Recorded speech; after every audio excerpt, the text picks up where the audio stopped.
በታሪክ ውስጥ ግዙፉን የግብጽ ኢምፓየር ያንቀጠቀጠ የዓለምን ታሪክ የቀየረና የወንዝ ውሃን ወደ ደም የቀየረ ያ ምስጢራዊ ሰው ማን ነበር? ፈርዖን በሺዎች የሚቆጠሩ ሕፃናትን እንዲታረዱ ሲያዝ በአባይ ወንዝ ላይ የተንሳፈፈው አንዲት ትንሽ ቅርጫት የግብጽን የጥፋት ዕቅድ ሙሉ በሙሉ ይገለባብጠዋል ብሎ ማንም አልገመተም ነበር። መጽሐፍ ቅዱስስ ስለዚህ አስፈሪ ዘመን ምን ይላል? እስከ መጨረሻው ተከታተሉኝ። ታሪኩ የሚጀምረው በዘጸአት መጽሐፍ ላይ ነው። የዮሴፍን ውለታ የማያውቅ አዲስ ፈርዖን በግብጽ ነገሰ። ይህ ንጉሥ የእስራኤል ልጆች ቁጥር እየበዛና እየበረታ መሄዱን ባየ ጊዜ በታላቅ ፍርሃት ተዋጠ። መጽሐፍ ቅዱስ በዘጸአት ምዕራፍ 1 ቁጥር 11 ላይ እንደሚነግረን ግብፃውያን የእስራኤልን ልጆች ተስፋ ለማስቆረጥ በከባድ ባርነት አስጨነቋቸው። ነገር ግን የሚገርመው ባስጨነቋቸው ቁጥር ቁጥራቸው ይበልጥ እየበዛ ሄደ። በጎሸን ምድር ቁጥራቸው ከኛ በለጠ። አሁን ካልቀነስናቸው በአመጽ ጊዜ ከጠላቶቻችን ጋር አብረው ይወጉናል። ስለዚህ አዘዝኩኝ፣ የሚወለደው የዕብራውያን ወንድ ልጅ ሁሉ ወደ አባይ ወንዝ ይጣል፣ ሴቶቹን ግን በሕይወት ተዋቸው። እኔ በዚህ ምድር ላይ ፍጹም ቁጥጥር እንፈልጋለሁ። አዋጁ አስፈሪ ነበር። ነገር ግን አንዲት ደፋርና እምነት ያላት እናት ነበረች፣ ዮካብድ። ልጇን ለ3 ወራት ደበቀችው። ከእንግዲህ ልትደብቀው ባልቻለች ጊዜ ግን ከሸምበቆ የተሰራ ቅርጫት አዘጋጅታ በቅጥራን ለሰነችው። ሕፃኑን በቅርጫቱ ውስጥ አድርጋ በአባይ ወንዝ ዳርቻ ባለው ሸምበቆ ውስጥ አስቀመጠችው። መጽሐፍ ቅዱስ እንደሚለው እህቱ ማርያም ምን እንደሚሆን ታይ ዘንድ በሩቅ ቆማ ትጠብቅ ነበር። በጠዋት የፈርዖን ሴት ልጅ ከባለሟሎቿ ጋር ወደ ወንዝ ወረደች። በወንዙ ላይ ቅርጫቱ ይንሳፈፋል። ከፈቱት። ይሄማ ከዕብራውያን ሕፃን አንዱ ነው። እንዴት የሚያሳዝን ሕፃን ነው! ምንም እንኳ አባቴ አዋጅ ቢያወጣም ይህ ሕፃን በእኔ ቤት በሕይወት ይኖራል አለች። እህቱ ማርያም እየሮጠች መጥታ እመቤቴ፣ የምታጠበውና የምትንከባከበው ዕብራዊት ሴት ከሸንጎ ልጥራለት? የፈርዖን ልጅም አዎ ሂጅና ጥሪልኝ አለቻት። እንዴት ያለ አስደናቂ የእግዚአብሔር ጥበብ ነው! ሙሴን ለማጥባት የተጠራችው የገዛ እናቱ ዮካብድ ነበረች። የፈርዖን ልጅ ሕፃኑን አሳድጋ ስሙን ሙሴ አለችው። ትርጉሙም ከውሃ አውጥቼዋለሁ ማለት ነው። ሙሴ በፈርዖን ቤት እንደ ግብጽ ልዑል ሆኖ ማደግ ጀመረ። ነገር ግን በቤተ መንግሥቱ ቅንጦት ውስጥ እያደገ ያለው ይህ ልዑል አንድ ቀን የግብጽ ጠላት ይሆናል ብሎ የገመተ ማንም አልነበረም። ሙሴ በሁለት ዓለማት መካከል ቆመ። የቤተ መንግሥቱ ሥልጣን ወይስ የገዛ ወገኖቹ ስቃይ? የፈርዖን የካሳ ልጅ የግብጽ ልዑል የነበረው ሙሴ በአንድ ጀንበር ስደተኛና ነፍሰ ገዳይ ይሆናል ብሎ ማን አስቦ ነበር? የሠራው ምስጢራዊ ወንጀል በፈርዖን ጆሮ በደረሰ ጊዜ ታላቁ ንጉሥ ሙሴን ለመግደል ሰራዊቱን አዘዘ። ሙሴ ከግድያ ለማምለጥ ወደማያውቀው አስፈሪ በረሃ ሲሸሽ ምን ገጠመው? መጽሐፍ ቅዱስ ስለዚህ ታሪክ ምን ይላል?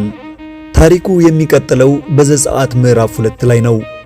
ሙሴ አድጎ ትልቅ ሰው በሆነ ጊዜ ወገኖቹ እስራኤላውያን የሚሰቃዩበትን የባርነት ሥራ ለመመልከት ወጣ። በዚያም አንድ ግብፃዊ ከአይሁድ ወገኖቹ አንዱን ያለ ርኅራኄ ሲመታው ተመለከተ። መጽሐፍ ቅዱስ በዘጸአት 2 ቁጥር 12 ላይ እንደሚነግረን ሙሴ ወዲህና ወዲያ ተመለከተ፣ ማንም እንደሌለ ባየ ጊዜ ያንን ጨካኝ ግብፃዊ መጥቶ ገደለው፣ አስከሬኑንም በአሸዋ ውስጥ ደበቀው። በነጋታው ሙሴ 2 ዕብራውያን እርስ በርሳቸው ሲጣሉ ሊያስታርቃቸው ሲሞክር አንደኛው በቁጣ እጁን ወደ ሙሴ ቀሰረ። ሙሴም ለምንድነው ወንድምህን የምትመታው? አቁሙ አለ። ከሚጣሉት ዕብራውያን አንዱ በእኛ ላይ አለቃና ፈራጅ እንድትሆን ማን ሾመህ? ወይንስ ትናንት ግብፃዊውን እንደገደልከው እኔንም ልትገድለኝ ታስባለህ? አለው። ሙሴ ደነገጠ። ያደረገው ነገር በምስጢር የቀረ መስሎት ነበር። ነገር ግን ወገኖቹ እንኳን አልተቀበሉትም። ድርጊቱ ለካስ በሁሉ ዘንድ ታውቆ ነበር። ፈርዖንም ይህንን ነገር በሰማ ጊዜ ታላቅ ቁጣ ተቆጣ። ሙሴንም ሊገድለው ፈለገ። ሙሴ ከፈርዖን ፊት ኮበለለ፣ ወደ ምድያም ምድር ሸሸ። የቤተ መንግሥቱ ክብር፣ ምርጥ ልብሶችና ሥልጣን ሁሉ ከአሸዋው ጋር ተቀላቀሉ። አሁን እሱ ልዑል ሳይሆን ተራ ስደተኛ ነው። በምድያም በአንድ የውሃ ጉድጓድ አጠገብ ተቀምጦ ሳለ የካህኑ ዮቶር ልጆች ከብቶቻቸውን ሊያጠጡ መጡ። ጨካኞች እረኞች ግን መጥተው ሊያባርሯቸው ሲሉ ሙሴ በቁጣ ተነሳ። ሙሴ ሴቶቹን ልጆች ከእረኞቹ እጅ ታደጋቸው፣ ከብቶቻቸውንም አጠጣላቸው። አባታቸው ዮቶር ይህንን በሰማ ጊዜ ሙሴን ወደ ቤቱ ጋበዘው። ዮቶርም ልጁን ሲፓራን ለሙሴ ሚስት አድርጎ ሰጠው። መጽሐፍ ቅዱስ እንደሚለው በዚያም ወንድ ልጅ ወለደ፣ ስሙንም ጌርሳም አለው። ትርጉሙም በባዕድ ምድር ስደተኛ ነኝ ማለት ነው። ለሚቀጥሉት 40 ዓመታት የግብፅ ልዑል የነበረው ሙሴ በበረሃ በጎችን የሚጠብቅ እረኛ ሆነ። እግዚአብሔር ግን በዝምታ ታላቅ ሥራ እያዘጋጀ ነበር። 40 ዓመታት አለፉ። ሙሴ ግብፅን የረሳት ይመስላል። ነገር ግን በአንድ ዕለት በኮሬብ ተራራ ላይ የሚቃጠል ነገር፣ የማይበላ አስገራሚ ቁጥቋጦ ተመለከተ። አንድ ተራረኛ የነበረውን ስደተኛ የዓለም ታላቅ ኢምፓየርን እንዲጋፈጥ ያደረገው ያ ድምፅ የማን ነበር? የሚቃጠል ነገር ግን አመድ የማይሆን ምስጢራዊ ቁጥቋጦ። ሙሴ በፈራና በተንቀጠቀጠ አንደበቱ እኔ ማን ነኝ ብሎ ሲጠይቅ ፈጣሪ የሰጠው መልስ ግን የግብፅን አማልክት በሙሉ ክብር የሚያሳጣ ነበር። መጽሐፍ ቅዱስስ ስለዚህ አስፈሪ ቅጽበት ምን ይላል? ታሪኩ የሚቀጥለው በዘጸአት ምዕራፍ 3 ላይ ነው። ሙሴ የአማቱን የዮቶሩን በጎች እየነዳ ወደ እግዚአብሔር ተራራ ወደ ኮሬብ መጣ። በዚያም የእግዚአብሔር መልአክ በእሳት ነበልባል በቁጥቋጦ መካከል ተገለጠለት። ሙሴም ቁጥቋጦ በእሳት ሲነድ፣ ነገር ግን ቁጥቋጦ ሳይበላ ሲቀር አየ። ይህ ታላቅ እይታ ምንድነው ብሎ ሊመለከት ሲጠጋ እግዚአብሔር ከቁጥቋጦ ውስጥ ሆኖ ተናገረ። ሙሴ ሙሴ። ሙሴም እነሆኝ ጌታዬ ሆይ አለ። ወደዚህ አትቅረብ፣ አንተ የቆምክባት ቦታ የተቀደሰች ምድር ናትና ጫማህን ከእግርህ አውልቅ። እኔ የአባትህ አምላክ የአብርሃም አምላክ የይስሐቅ አምላክ የያዕቆብም አምላክ ነኝ። ሙሴ የእግዚአብሔርን ፊት መመልከት ፈርቶ ነበርና ፊቱን ሸፈነ። እግዚአብሔርም በግብፅ ስላለው የሕዝቡ መከራ፣ ስለ ባሪያዎቹ ጩኸትና ስቃይ ሁሉ እንደሚያውቅ ተናገረ። ሊያድናቸውም እንደወረደ ገለጠ። ነገር ግን ማዳኑን የሚጀምረው በሙሴ እጅ ነበር። እግዚአብሔርም ሙሴን ና ሕዝቤን እስራኤልን ከግብፅ ታወጣ ዘንድ ወደ ፈርዖን እልክሃለሁ አለው። ነገር ግን ሙሴ በፍርሃት ተሞልቶ እኔ ወደ ፈርዖን የሚሄድ የእስራኤል ልጆች ከግብፅ የማወጣ እኔ ማን ነኝ ብሎ ማመካኘት ጀመረ። ሕዝቡ እንደማያምኑት ሲናገር እግዚአብሔር ድንቅ ምልክቶችን አሳየው። በእጁ የነበረው በትር ወደ እባብ ተቀየረ፣ እጁም በለምጽ ነጣች። እግዚአብሔርም እኔ ካንተ ጋር እሆናለሁ አለው። ሙሴም ጌታ ሆይ ወደ እስራኤል ልጆች ሄጄ የአባቶቻችሁ አምላክ ወደ እናንተ ላከኝ ብላቸው፣ እነሱም ስሙ ማን ነው ቢሉኝ ምን እላቸዋለሁ? እኔ ነኝ ያ እኔ ነኝ። ለእስራኤል ልጆች እንዲህ በል እኔ ነኝ ወደ እናንተ ላከኝ። ይህ ስም ያህዌ ወይም በዘላለም ሕያው የሆነው አምላክ ማለት ነው። ሙሴ አሁንም አንደበቱ ኮልታፋ እንደሆነ መናገር እንደማይችል ሲያማርር እግዚአብሔር ወንድሙ አሮንን ቃል አቀባይ እንዲሆነው ፈቀደለት። አሁን የ80 ዓመቱ እረኛ ሙሴ በእጁ የእግዚአብሔርን በትር ይዞ የዓለምን ታላቅ ንጉሥ ለመጋፈጥ ወደ ግብፅ ተመለሰ። ራሱን እንደ አምላክ ይቆጥር የነበረው የግብፅ ፈርዖን በትዕቢት እግዚአብሔር ማን ነው ብሎ በተናገረ ጊዜ የወረደበት ፍርድ መላዋን ግብፅ የደም ምድር ያደርጋታል ብሎ በፍጹም አልገመተም ነበር። የአባይ ወንዝ ወደ ደም ሲቀየር የግብፅ አማልክት ለምን ዝም አሉ? መጽሐፍ ቅዱስስ ስለዚህ አስፈሪ መለኮታዊ ኃይል ምን ይላል? ታሪኩ የሚቀጥለው በዘጸአት ምዕራፍ 5 ላይ ነው። ሙሴና አሮን ወደ ፈርዖን ገብተው የእስራኤል አምላክ እግዚአብሔር እንዲህ ይላል፣ በምድረ በዳ በዓል እንዲያደርግልኝ ሕዝቤን ልቀቅ አሉት። ፈርዖን ግን በትዕቢት ተሞልቶ ቃሉን ሰማ ዘንድ እግዚአብሔር ማን ነው? እኔ እግዚአብሔርን አላውቅም እስራኤልንም አልለቅም ሲል መለሰላቸው። ፈርዖን ይባስ ብሎ በዕብራውያን ላይ ያለውን የባርነት ቀንበር አከበደባቸው። ጡብ የሚሰሩበትን ጭድ ከልክሎ ቁጥሩ ግን እንዳይቀንስ አዘዘ። ፈርዖን ባለመታዘዙ እግዚአብሔር በግብፅ ላይ ፍርዱን መላክ ጀመረ። በዘጸአት ምዕራፍ 7 ላይ እንደተጻፈው ሙሴና አሮን እግዚአብሔር እንዳዘዛቸው አደረጉ። አሮን በትሩን አንስቶ በፈርዖንና በሹማምንቱ ፊት የወንዙን ውሃ መታ። የወንዙም ውሃ ሁሉ ወደ ደም ተለወጠ። በወንዙም የነበሩት ዓሦች ሞቱ፣ ወንዙም ገማ። ግብፃውያንም ከወንዙ ውሃ ይጠጡ ዘንድ አልቻሉም። በግብፅም ምድር ሁሉ ደም ሆነ። ግብፅ የአባይ ወንዝን እንደ አምላክ ታመልከው ነበር። እግዚአብሔር ግን መጀመሪያ ያ መቅደሳቸውን መታው። ፈርዖን ግን የግብፅ ጠንቋዮች በጥንቆላቸው ተመሳሳይ ነገር ለማድረግ በመሞከራቸው ልቡ ይበልጥ እልከኛ ሆነ። ምድሪቱ በጓጉንቸር ተሞላች። ቀጥሎም አቧራው ሁሉ ተባይ ሆነ። ከዚያም የሚያሰቃይ የዝንብ መቅሰፍት መጣ። መጽሐፍ ቅዱስ እንደሚነግረን እግዚአብሔር ሕዝቡ እስራኤል የሚኖርባትን የጎሽን ምድር ግን ከዚህ መቅሰፍት ለይቶ ጠበቃት። ፈርዖን ቃሉን በጠበቀ ቁጥር ፍርዱ እየጠነከረ ሄደ። 5ኛው መቅሰፍት የግብፅን ከብቶች ሁሉ ፈጀ። 6ኛው መቅሰፍት ደግሞ በሰዎችና በከብቶች ላይ የሚመጣ የሚያቃጥል ቁስል ሆነ። የግብፅ ጠንቋዮች እንኳ ከቁስሉ የተነሳ በሙሴ ፊት መቆም አልቻሉም። እግዚአብሔር የግብፅን ታላቅነትና ሀብት አንድ በአንድ ያፈርሰው ነበር። እስካሁን የሆኑት መቅሰፍቶች የጅምሩ ብቻ ነበሩ። ፈርዖን አሁንም አልለቅም ባለ ጊዜ ሰማይ ተከፍቶ የማይታወቅ አስፈሪ ፍርድ ሊያወርድ ተዘጋጀ። ታሪክ አይቶት በማያውቀው ሁኔታ የበረዶ ድንጋይ ከእሳት ጋር እየተቀላቀለ ከሰማይ ሲዘንብ የፈርዖን አማካሪዎች አልቅሰው ግብፅ መጥፋቷን እስካሁን አታውቅምን ብለው ንጉሳቸውን ተማጸኑ።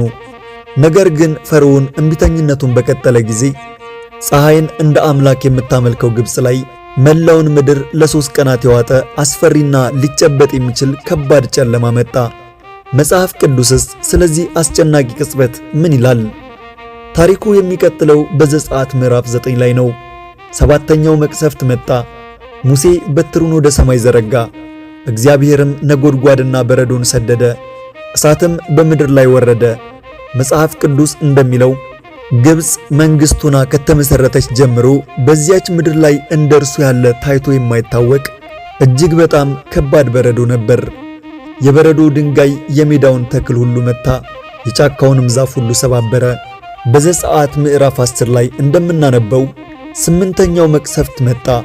ከሰማዩ መቅሰፍት በኋላ ፈርዖን አሁንም ልቡን ስላጠነከረ እግዚአብሔር የምሥራቅን ነፋስ አመጣ።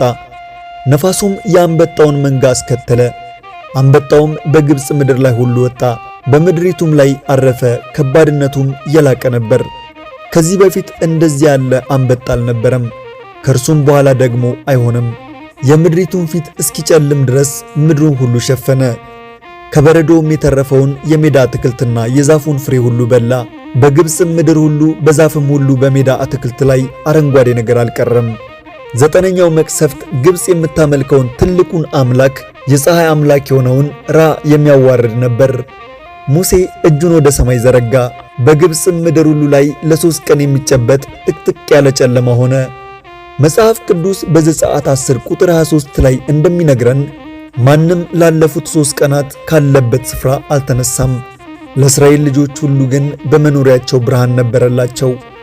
ፈርዖን እስራኤላውያንን እንዲሄዱ ቢፈቅድም ከብቶቻቸውን ግን ጥለው እንዲሄዱ ፈልጎ ነበር።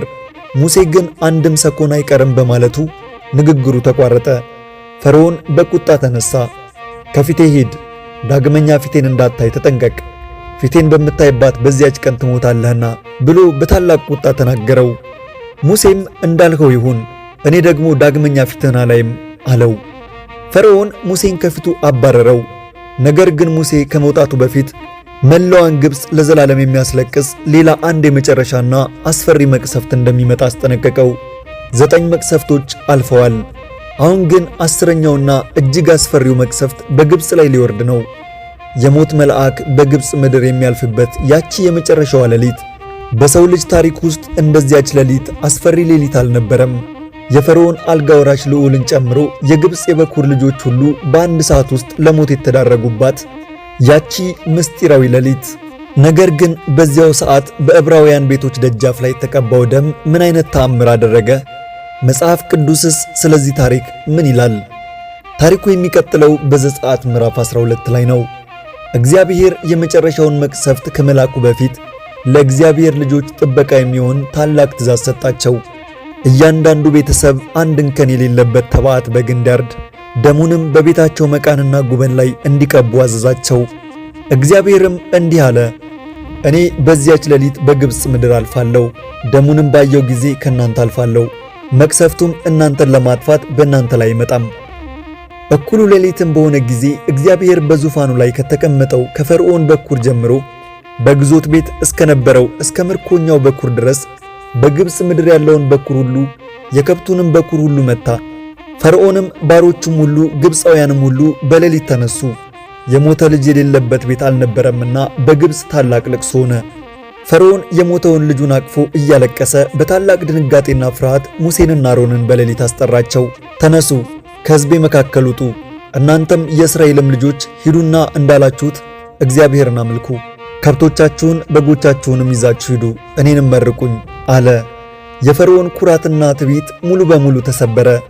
ግብፃውያንም ሁላችንን ሞታለን ብለው ፈርተው ነበርና ሕዝቡን ከምድራቸው በፍጥነት እንዲወጡ አጣደፏቸው።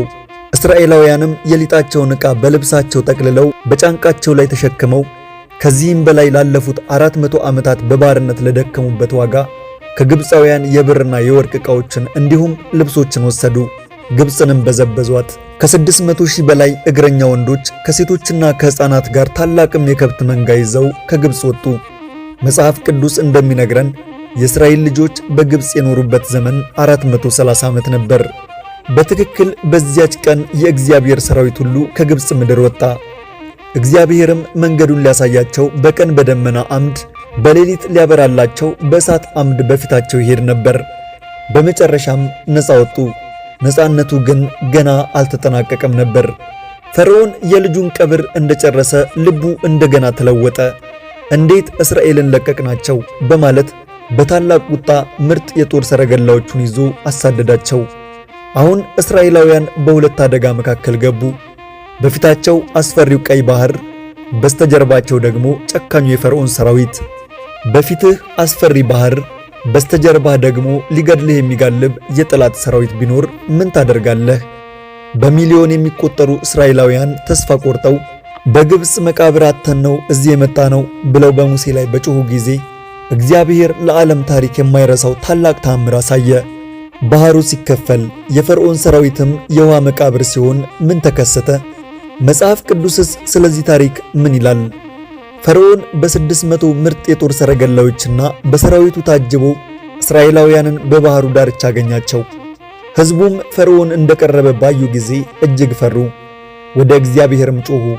ሙሴ ግን ለሕዝቡ እንዲህ አላቸው፣ አትፍሩ፣ ዛሬ የምታዩቸውን ግብፃውያንን ለዘላለም ዳግመኛ አታዩቸውምና ቁሙ። ዛሬ የሚደረግላችሁን የእግዚአብሔርን ማዳን እዩ። እግዚአብሔር ስለ እናንተ ይዋጋል፣ እናንተም ዝም ትላላችሁ። እግዚአብሔር ሙሴን እንዲህ አለው፣ በትርህን አንሳ፣ እጅህንም በባህሩ ላይ ዘርጋ፣ ክፈለውም አለው። ሙሴም እጁን በባህሩ ላይ ዘረጋ። እግዚአብሔርም ሌሊቱን ሙሉ በብርቱ የምስራቅ ነፋስ ባህሩን አስወገደው። ባህሩንም ደረቅ ምድር አደረገው፣ ውሃውም ተከፈለ። የእስራኤልም ልጆች በባህሩ መካከል በደረቅ ምድር ገቡ። ውሃውም በቀኛቸውና በግራቸው እንደ ግድግዳ ሆነላቸው። ግብፃውያንም አሳደዷቸው። የፈርዖንም ፈረሶች፣ ሰረገሎቹም ፈረሰኞቹም ሁሉ በስተጀርባቸው ወደ ባህሩ መካከል ገቡ። በንጋትም ጊዜ እግዚአብሔር የግብፅን ሰራዊት አስደነገጣቸው፣ የሰረገላዎቻቸውንም መንኮራኩር አወለቀባቸው። እግዚአብሔርም ሙሴን ውሃው በግብፃውያን ላይ ይመለስ ዘንድ እጅህን በባህሩ ላይ ዘርጋ አለው። ሙሴም እጁን በባህር ላይ ዘረጋ፣ ባህሩም ወደ ስፍራው ተመለሰ። ውሃውም ተመልሶ ሰረገላዎቹንና ፈረሰኞቹን የፈርዖንንም ሰራዊት ሁሉ ከደነባቸው፣ ከእነርሱም አንድስ እንኳ አልተረፈም። እግዚአብሔር በዛች ቀን እስራኤልን ከግብፃውያን እጅ አዳናቸው። እስራኤልም የግብፃውያንን ሬሳ በባህር ዳር አዩ። ሕዝቡም እግዚአብሔር ያደረጋትን ታላቂቱን እጅ ባዩ ጊዜ እግዚአብሔርን ፈሩ፣ በእግዚአብሔርና በባሪያው በሙሴ አመኑ። መጽሐፍ ቅዱስ በዘጸአት ምዕራፍ 15 ላይ እንደሚነግረን ሙሴና የእስራኤል ልጆች ለእግዚአብሔር ይህንን የድል መዝሙር ዘመሩ። ፈረሱንና ፈረሰኛውን በባህር ውስጥ ጥሏልና ለእስራኤልም እዘምራለሁ፣ እግዚአብሔር ኃይሌና ዝማሬ ነው፣ እርሱም ማዳን ሆነኝ እያሉ ዘመሩ። ይህ ከባርነት ወደ ነፃነት የተደረገ አስደናቂ ታሪክ ነው። በትዕቢት የተሞላው የፈርዖን ቁጣ በእግዚአብሔር ታላቅ ኃይል ፊት ሙሉ በሙሉ ተሰበረ። በሚቀጥለው ቪዲዮ በሌላ አስደናቂ ታሪክ እስክንገናኝ ድረስ ሰላም ሁኑ።